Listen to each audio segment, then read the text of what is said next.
1974 was a different world. I'll tell you that right now. Watching Burt Reynolds' football classic, potentially the greatest football comedy of all time, The Longest Yard.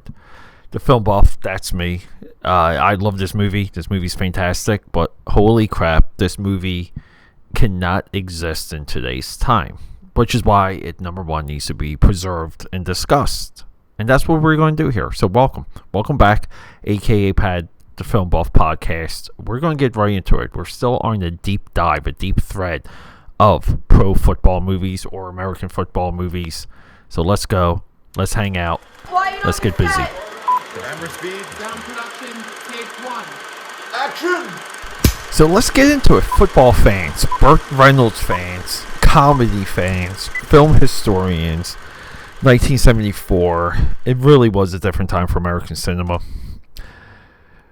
Just discussing what makes this movie funny will label me. We'll put a nice little bullseye on the chest of AKAPAD here. But hey guys, everyone, I'm talking to you. If you're new here, thank you so much. We grind, we do a lot on this podcast. The whole intention, every single movie I've ever seen, I want to bring to you. And we're rushing. We're doing a lot of work to bring you 2 movies a day, along with movie news, movie insights, tidbits, current affairs, all that fun stuff. I know I keep teasing it. It's been a long goal for 2024. And to know more about this show and how we group and curate our episodes and content, go to akapad.com/talk, or just go to akapad.com. You'll see the talk tab. Select that, and we get into what we call hubs. Ideas and themes, even Netflix. I document every single movie I've done for Netflix with the long running commentary that they are potentially the greatest film studio of all time, collectively, between documentaries, miniseries, and big budget dramas like All Go No Quit. I love Netflix, but they get more insight, and that's what we do here. It's not just us discussing football movies. The goal is to discuss every single football movie.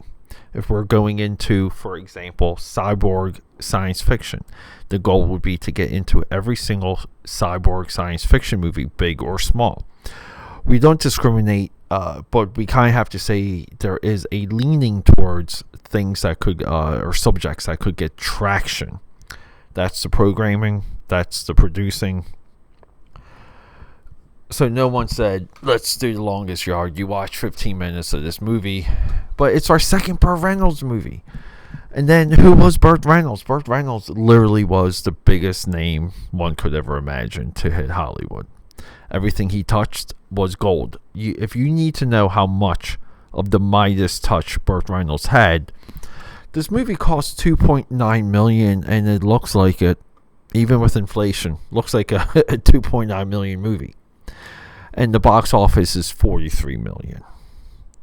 This is Burt Reynolds. I first experienced Burt Reynolds, I will say it time and time again, with his Oscar bid for Boogie Nights. Paul Thomas Anderson brings Burt Reynolds back from the darkness, same way Tarantino brought John Travolta back from the darkness for Pulp Fiction. But Burt Reynolds gets thrown into a saga, into a story, and I absolutely love Boogie Nights. I love his character in that movie. So what am I talking about? Well, this movie has it's got racial humor, it's got anti big woman humor or fat humor, makes a joke of the kind of, like the horny quarterback, kind of goes through all the women at the bar. Everyone goes home for the night, and it's just him and the big girl, and the shame of going to bed with the big girl. This is a big part of this movie. But what we get is this merging of Cool Hand Luke and American football. We have a football prison movie. We have a high-end concept. And then we get this moment at the end. Burt Reynolds wins the game. The Mean Machine, that's what they call him. They get their butts kicked for 2 quarters of the final movie. Of the final game in this movie. They get their butt kicked by the guards. They're playing the guards and the prison system. So it's really allegorical. But they get their butt kicks for 2 quarters, and the Mean Machine leads the team to a win.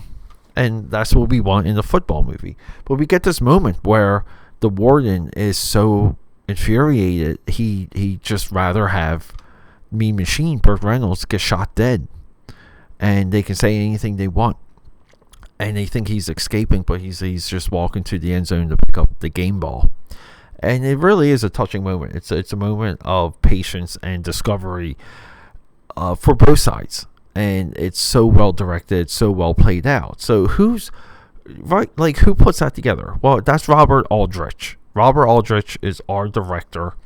I hate to say, I wish I could say I've seen more of his movies, but I have seen the original Flight of the Phoenix. I mean, he's got a great three movie run. 1964, Hush Hush, Sweet Charlotte.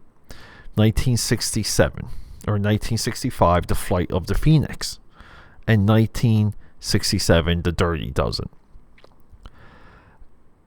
It's not until 1974. I mean, he's done multiple movies with Kurt Russell. After The Longest Yard, the following year, 1975, Kurt Russell, Hustle, the Frisco Kid. I've heard of that. He's done a lot of movies I have not seen. He has done as many movies as director as he has second assistant director or assistant director. He is a legacy filmmaker. The blood, sweat, and tears that Hollywood is built on. So what do we get with The Longest Yard? I mean, we get Adam Sandler. I think it's 2005 with Chris Rock remakes the movie with some notable football stars.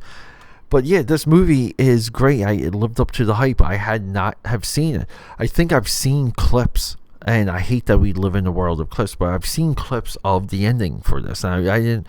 It's hard to know exactly what the context is, but along the way we get brutal humor. And I think if you're open-minded enough to know that it's not meant to hurt anyone, right? Like, we're just watching a movie, let's have some laughs. Then you sit down in this movie as a good audience member in a good frame. But if you do not, and you don't want to transport yourself to a separate time, then this movie it's a trigger warning. But holy crap, I love this movie. I love this movie so much. I really would put this as the greatest football comedy. I mean, I did like George Clooney and Leatherheads, but it's newer sometimes. I mean, The Freshman too is a comedy. Comedy works so well with American football, and I'm just realizing that now. So, AKAPADers, do me a favor. Have an open mind, but go and watch The Longest Yard before the 2024 NFL season starts. I'm cutting in here. I love you guys. Just Thanks because, a lot of times when I do these recordings, I watch the movie, my brain lights up, and I just want to share some of those feelings with you. And that's a lot of what this podcast is, because what is it really to get into the detailed plot for some of these films? A lot of the film going experience is strictly emotional. So am I betraying you? Am I betraying the cause by not getting deeper into some of the plots? Well, I don't know, but I'll say this. This movie is a gentleman, aka the Mean Machine. He gets on a joyride. He gets a little bit of road rage. Leads a lot of police around town. Because he's in a bad spot in life. He's in a bad spot in this world. We get this a lot too with the Adam Sandler remake. And then essentially he gets sent to prison. The warden loves football, is a big fan, but the warden has a prisoner winning football team, and he says, Mean Machine, you can get a good life here if you just give us some football advice. And Mean Machine, being a DICK, says no. And he enrages the warden. The warden was smited. And then from there on out, the warden's out to get Burt Reynolds, the Mean Machine. And everything builds into prisoners versus guards. That's the game. I know it's crazy. I know it's wild. I know it's comical, but we're watching the movie. We have to go along with it. And then everything builds into this game at the end of this movie. And that's the plot. Now, does me not addressing that take away from anything I said earlier. It doesn't, because I do feel like prepping people for what this movie is to a newer audience that could be discovering this movie is greater than giving a nod or kneeing down to the people who may have already seen this or familiar with Burt Reynolds. Burt Reynolds was the biggest comedy and action star of this time. He was in 2, even 3 movies a year. He worked with multiple regular directors, as even in this case, back-to-back years with the same director. He was an absolute workhorse, and he absolutely made bank. So I don't know, maybe we'll play with the format a little bit. So this episode might seem a little bit choppy, but let's just get back into the tone of this movie and why it is important, but also trigger warning. I mean, we gotta be honest about some of the stuff at this point. Okay, that's a wrap.